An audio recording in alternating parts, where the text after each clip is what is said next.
역사는 반복된다. 이 말 정말 많이들 하잖아요.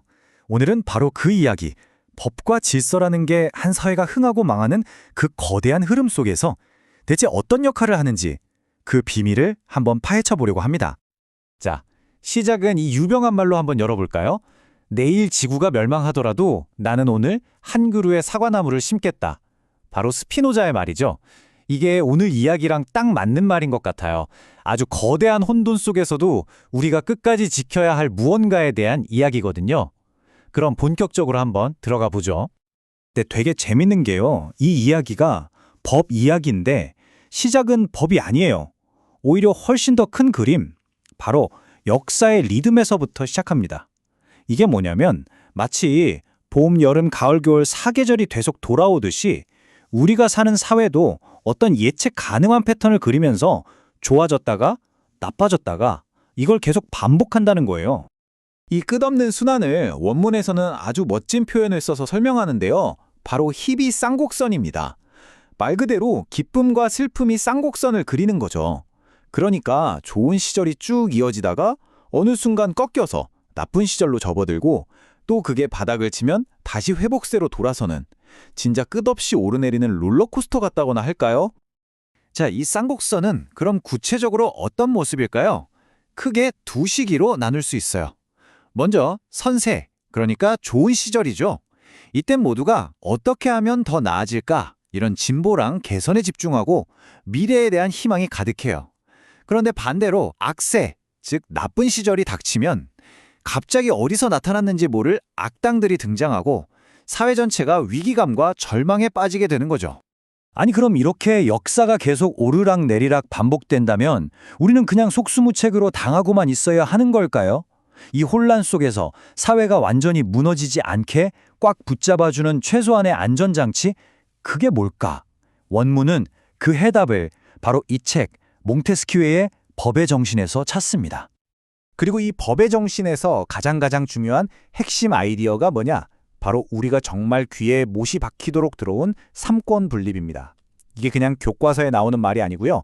오늘날 대부분의 민주주의 국가를 떠받치는 말 그대로 가장 중요한 기둥 같은 개념이 된 거죠.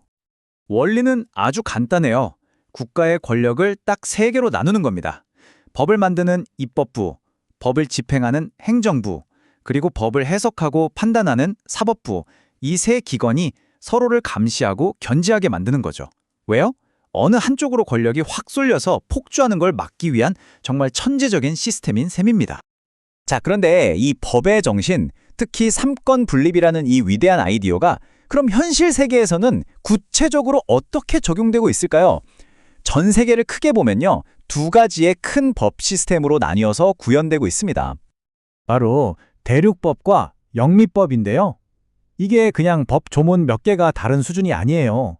여기서 진짜 재밌는 건 세상을 바라보는 사고방식 자체가 다르다는 겁니다. 대륙법은 기본적으로 법에서 하라고 허락한 것만 한다는 식이에요. 반면에 영미법은 법에서 하지 말라고 금지한 것 빼고는 다 해도 된다는 거죠. 엄청난 차이죠. 참고로 우리나라는 이 대륙법 체계를 따르고 있습니다. 자, 지금까지 역사의 순환부터 몽테스키에의 법의 정신, 그리고 두 가지 법 체계까지 좀 긴 배경 설명을 드렸는데요. 이 모든 걸 가지고 이제 원문이 이야기하려는 진짜 핵심, 바로 한국의 현재 상황으로 들어가 보겠습니다. 결론부터 말하자면 원문은 이 법의 근본 정신이 지금 아주 심각하게 위협받고 있다고 아주 강하게 경고하고 있어요. 그 비판의 핵심이 뭐냐? 바로 이겁니다. 몽테스키에가 그렇게나 중요하다고 강조했던 삼권 분립, 그러니까 입법, 사법, 행정부 사이에 그어놓은 그 명확한 선이 있잖아요. 그게 지금 의도적으로 허물어지고 있다는 거예요. 그러면서 이런 아주 날카로운 표현까지 씁니다. 그들은 입법, 즉 법을 세우는 걸 하는 게 아니라 조법, 아예 법을 만들어내고 있다. 와, 이거 정말 강한 비판이죠. 정해진 절차와 원칙에 따라 법을 만드는 입법이 아니라 그냥 자기들 마음대로 법을 창조하고 있다는 그런 의미입니다. 원문은 여기서 한 발 더 나아가서요. 삼권 분립을 무시하는 것, 또 아슬아슬하게 얻은 권한을 마구잡이로 남용하는 것, 심지어 사법부를 겁박하고 견제와 균형 시스템 자체를 무력화시키려는 시도까지 이런 구체적인 행위들을 쭉 나열하면서 이걸 법질서 말살 행위라고까지 규정하고 있습니다. 다시 한번 말씀드리지만 이 모든 내용은 원문의 주장이라는 점을 분명히 해두겠습니다. 자, 이렇게 굉장히 격렬한 비판을 쏟아낸 뒤에 이야기는 갑자기 훅 다시 처음으로 돌아갑니다. 어디로 돌아가냐면요. 바로 우리가 맨 처음에 봤던 그 거대한 그림, 역사의 순환이라는 틀로 다시 돌아가는 거죠. 이게 바로 이 글 전체를 관통하는 핵심 메시지인 것 같아요. 뭐냐면 지금 우리가 겪고 있는 이 혼란이나 위기처럼 보이는 상황도 결국에는 저 거대하게 출렁이는 역사의 파도 위, 그 오르락내리락 하는 과정의 한 지점일 뿐이라는 겁니다. 끝이 아니라는 거죠. 그래서 이 글은 마지막에 어떤 결론을 내리기보다는 우리 모두에게 질문 하나를 툭 던지면서 끝을 맺습니다. 기쁨과 슬픔, 흥함과 망함이 끝없이 교차하는 이 거대한 역사의 쌍곡선 위에서 여러분, 그리고 우리는 지금 과연 어디쯤 서 있는 걸까요? 한 번쯤 깊이 생각해 볼 만한 질문인 것 같습니다.